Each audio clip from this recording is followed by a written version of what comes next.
Halo, perkenalkan, kami dari kelompok 3. Kami di sini akan menjelaskan materi dari mata kuliah Sistem Pengendalian Manajemen, yaitu tentang pusat pertanggungjawaban. Adapun anggota dari kelompok kami, yaitu pertama ada saya sendiri, Nabila Salsabila, lalu ada Mawadah Nurulifah dan Gina Indah Lestari. Tanpa menunggu lama-lama, langsung saja ke penjelasan materi dari pusat pertanggungjawaban yang akan disampaikan oleh kelompok 3. Perkenalkan, nama saya Mawadah Nur Khalifah. Saya akan menjelaskan materi yang pertama dan materi yang kedua. Materi pertama itu adalah pengertian pusat pertanggungjawaban dan yang kedua adalah karakteristik pusat pertanggungjawaban. Langsung saja ke materi yang pertama, yaitu pengertian pusat pertanggungjawaban. Menurut Hansen Mowen tahun 2005 mengartikan pusat pertanggungjawaban merupakan suatu segmen bisnis yang manajernya bertanggung jawab terhadap serangkaian kegiatan-kegiatan tertentu. Sedangkan menurut Anthony dan Givan Drajan tahun 2005 juga, pusat pertanggungjawaban merupakan organisasi yang dipimpin oleh seorang manajer yang bertanggung jawab terhadap aktivitas-aktivitas yang dilakukan. Dalam suatu pusat pertanggungjawaban juga terdapat dua unsur, yaitu unit organisasi itu sendiri sama manajer yang memimpinnya. Dari kedua pengertian ahli tersebut, kita dapat menyimpulkan bahwa pusat pertanggungjawaban adalah unit organisasi yang melakukan kegiatan mengolah input menjadi output yang dipertanggungjawabkan oleh seorang pimpinan. Dalam hal ini, organisasi merupakan kumpulan pusat pertanggungjawaban yang terlihat pada setiap kontak pada struktur organisasi itu sendiri. Lanjut ke materi yang kedua adalah karakteristik pusat pertanggungjawaban. Menurut Sofyan Shafri Harahap, karakteristik pusat pertanggungjawaban itu yang pertama, dibentuk untuk mencapai sasaran tertentu, yang kedua menggunakan input berupa bahan baku, tenaga kerja dan yang lainnya, dan yang ketiga adalah efisiensi dan efektivitasnya dapat diukur. Di PPT slide 2 ini terdapat bagan. Bagian ini menunjukkan kegiatan pada pusat pertanggungjawaban. Pusat pertanggungjawaban menerima input dalam bentuk bahan baku, tenaga kerja, dan jasa. Dengan menggunakan modal kerja, persediaan dan piutang, perlengkapan pabrik, dan aset lainnya, pusat pertanggungjawaban melakukan kegiatan untuk mengubah input menjadi output, baik dalam bentuk barang ataupun jasa. Pada pabrik, output yang dihasilkannya itu adalah barang, sedangkan sumber pada unit transportasi seperti sumber daya manusia, teknisi, akuntansi, dan administrasi itu output yang dihasilkannya adalah jasa. Oke, baik, saya di sini akan jelaskan materi dari cara kerja dari pusat pertanggungjawaban. Yang pertama itu terbagi dalam 3 jenis. Yang pertama itu ada hubungan antara input dan output, lalu ada pengukuran input dan output, dan yang terakhir yaitu efisiensi dan efektivitas. Langsung aja ke pembahasan yang pertama, yaitu tentang hubungan input dan output. Hubungan input dan output ini terbagi ke dalam 3, yaitu ada hubungan langsung, di mana hubungan langsung ini langsung dari departemen produksi. Lalu yang kedua itu ada hubungan tidak langsung. Hubungan tidak langsung ini yaitu hubungan dari departemen pemasaran, dan yang terakhir ada hubungan kabur. Kabur di sini yaitu penggabungan dari dua departemen. Yang pertama itu ada departemen pengembangan, dan yang terakhir itu ada departemen pengendalian. Baik, hubungan antara input dan output. Manajemen ini bertanggung jawab untuk mengoptimalisasi hubungan antara input dan output. Sebagai contoh, misalnya departemen produksi, inputnya dalam bentuk bahan baku masih dapat dilihat pada produk jadi, dan pengendalian difokuskan pada bagaimana memanfaatkan input minimal untuk menghasilkan output yang optimal, yaitu sesuai dengan ketentuan dan standar kualitas yang ditetapkan pada waktu dan kuantitas seperti yang diinginkan. Penjelasan yang kedua itu tentang pengukuran input dan output. Pada umumnya, input yang digunakan dalam pusat pertanggungjawaban dapat diukur secara fisik, jam tenaga kerja, liter, kilogram, meter, dan lain-lain. Dalam sistem pengendalian manajemen, ukuran tersebut dinyatakan dalam satuan moneter. Sebagai catatan, input adalah sumber daya yang digunakan dalam pusat pertanggungjawaban. Yang merupakan input adalah sumber daya yang digunakan untuk mencapai tujuan yang ditetapkan. Pengukuran output tidak semudah seperti pada pengukuran input. Sebagai contoh, penjualan yang dicapai suatu periode adalah output bagi organisasi berorientasi laba. Tetapi angka tersebut tidak menunjukkan hasil yang dilakukan selama periode tersebut. Seperti kegiatan penelitian, pelatihan, dan promosi tahun ini tidak merefleksikan output tahun ini. Selanjutnya adalah penjelasan tentang efisiensi dan efektivitas. Konsep input dan output dapat digunakan untuk menjelaskan arti efisiensi dan efektivitas. Efisiensi adalah rasio antara input dengan output atau jumlah output yang dihasilkan dari setiap unit input yang digunakan. Efektivitas ditentukan dari hubungan antara hasil yang dicapai pusat pertanggungjawaban dengan tujuannya. Semakin besar kontribusi hasil terhadap tujuan yang ditetapkan, berarti semakin efektivitas cara pertanggungjawaban tersebut. Selanjutnya yang akan saya jelaskan yaitu jenis-jenis dari pusat pertanggungjawaban, yaitu terbagi menjadi 4. Yang pertama itu ada pusat pendapatan, yang kedua itu ada pusat laba, yang ketiga itu ada pusat biaya, dan yang terakhir itu ada pusat investasi. Yang akan saya jelaskan terlebih dahulu yaitu tentang pusat pendapatan. Pusat pendapatan adalah pusat pertanggungjawaban yang outputnya atau pendapatannya diukur dalam satuan moneter dan tidak dihubungkan dengan inputnya atau biaya. Contoh dari pusat pendapatan adalah pemasaran yang tidak dibebani dengan harga produk yang dijual. Penjualan yang dicapai diukur dengan membandingkan dengan anggaran atau target penjualan yang harus dicapai. Manajer mempertanggungjawabkan biaya yang berkaitan untuk penjualan. Baik, selanjutnya ada pusat biaya. Pusat biaya adalah pusat pertanggungjawaban yang inputnya diukur dalam satuan moneter, tetapi outputnya tidak. Terdapat 2 macam pusat biaya, yaitu pusat biaya teknik dan pusat biaya kebijakan. Hal ini sesuai dengan biaya yang terjadi, yaitu biaya teknik yang merupakan biaya yang jumlahnya dapat ditaksir secara pasti sesuai dengan output yang dihasilkan. Misalnya biaya tenaga kerja langsung, biaya bahan baku, suku cadang, dan lain-lain. Sedangkan biaya kebijakan adalah biaya yang tidak dapat ditentukan secara pasti karena dikaitkan dengan kebijakan manajemen. Pusat biaya kebijakan adalah pusat biaya yang outputnya sulit diukur dengan satuan moneter. Contoh dari pusat biaya kebijakan adalah bagian administrasi dan pendukung, misalnya bagian akuntansi, sumber daya manusia, penelitian dan pengembangan, dan lain-lain.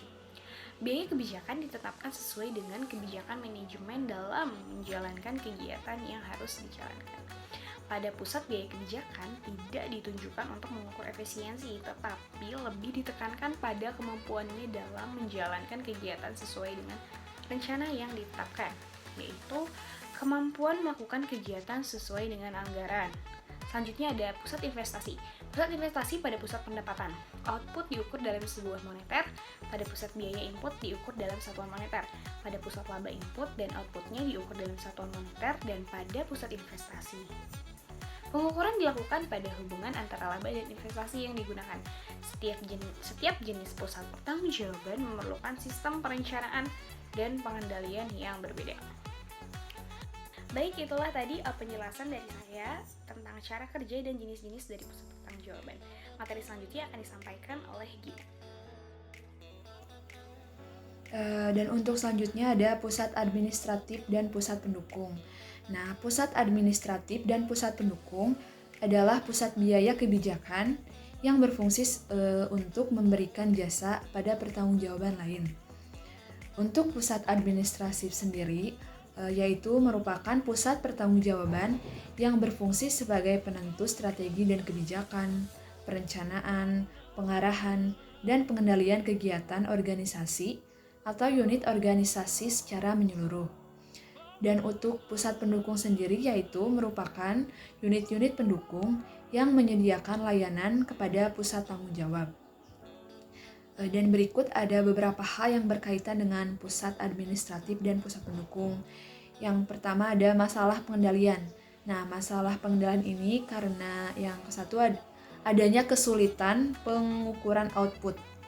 Karena output tidak dapat diukur, maka tidak mungkin untuk menempatkan standar biaya sebagai tolak ukur untuk pengukuran kinerja keuangan.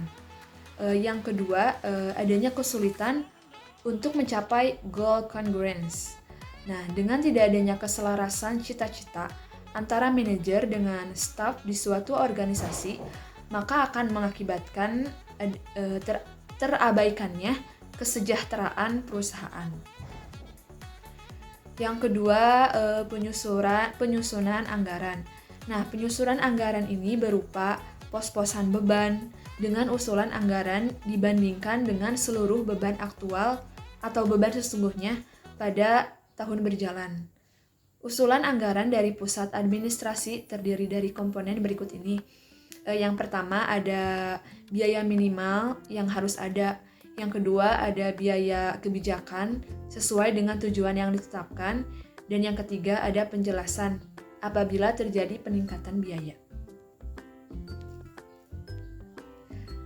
Selanjutnya ada pusat penelitian dan pengembangan.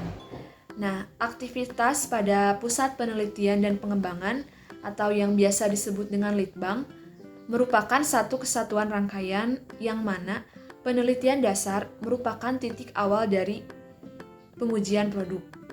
Nah, ada beberapa hal yang berkaitan dengan pusat penelitian dan pengembangan ini. Yang pertama ada masalah pengendalian. Nah, masalah pengendalian ini terjadi karena satu, adanya kesulitan untuk menggabungkan hasil dengan output. Karena pada pusat penelitian sulit mengukur hasilnya secara kuantitatif. Tetapi berbeda dengan pusat administrasi yang tadi.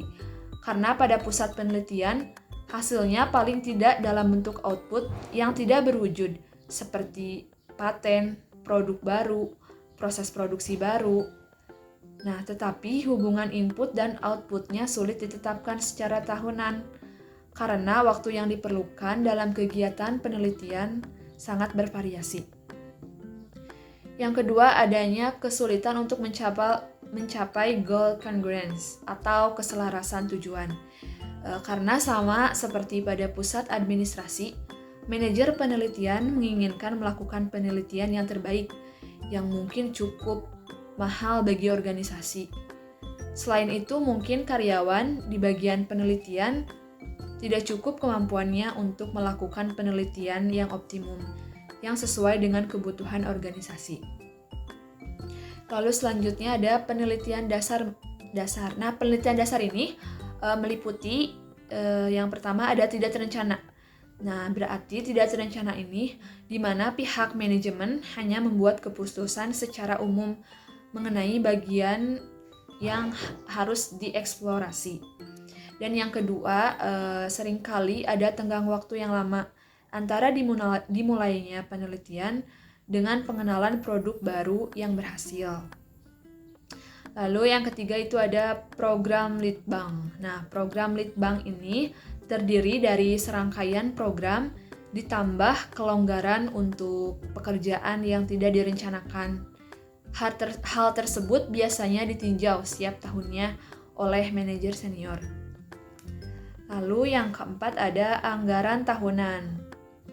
Nah, jika suatu perusahaan yang telah memutuskan suatu program Litbang berjangka panjang dan telah menjalankan program ini dengan sistem persetujuan proyek, maka upaya untuk menyusun anggaran Litbang per tahun akan menjadi persoalan yang sederhana dengan melibatkan konsiderasi atau pengeluaran yang dikerjakan selama periode anggaran. Nah, namun jika anggaran disusun sesuai dengan rencana strategis, maka perusahaan akan sebagaimana seharusnya. Maka persetujuan atas proyek merupakan sesuatu yang rutin semata-mata untuk membantu dalam perencanaan kas dan pegawai. Selanjutnya ada pengukuran kinerja. Nah, hampir semua perusahaan secara reguler membandingkan pengeluaran aktual atau pengeluaran sesungguhnya dengan pengeluaran yang dianggarkan dari semua pusat tanggung jawab dan seluruh proyek yang dijalankan, guna membantu para manajer di pusat tanggung jawab dalam merencanakan pengeluaran mereka. Nah, perbandingan ini kemudian dirangkum untuk dilaporkan kepada manajer dengan seprogresif mungkin, guna membantu para manajer di pusat tanggung jawab dalam merencanakan pengeluaran mereka dan untuk meyakinkan para atasan mereka bahwa pengeluaran tersebut masih dalam batas-batas yang disepakati. Pada beberapa perusahaan, manajer biasanya menerima 2 laporan. Yang pertama, perbandingan antara peramalan terakhir atau forecast dan total biaya dengan jumlah yang disetujui pada setiap proyek. Hal ini untuk menentukan apakah diperlukan adanya perubahan pada setiap proyek yang dilakukan atau tidak perlu. Yang kedua yaitu adanya perbandingan antara anggaran biaya dengan biaya sesungguhnya. Oke, baik, itu pemaparan materi dari kelompok 3 tentang pusat pertanggungjawaban. Terima kasih telah menonton videonya dan sampai jumpa.